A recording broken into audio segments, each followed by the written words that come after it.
आज मी बाप्पांच्या आवडीचे अतिशय खुसखुशीत आणि कुरकुरीत असे तळणीचे मोदक बनवले आहेत। त्यासाठी सारण तयार करूयात।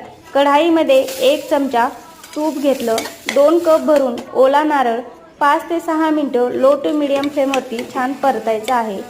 लगेचच 1 कप भरून गूळ टाकायचा, व्यवस्थित मिक्स करून शेवटी यामध्ये 1 चमचा खसखस आणि 1 चमचा वेलची पावडर टाकून घेतली। सारण तयार झालं की पीठ मळायचं आहे।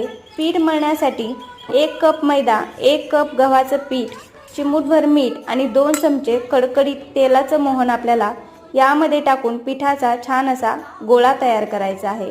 आता यापासून मस्त पारी लाटायची आणि पारीला कळ्या पाडून यामध्ये तयार सारण भरायचं आहे।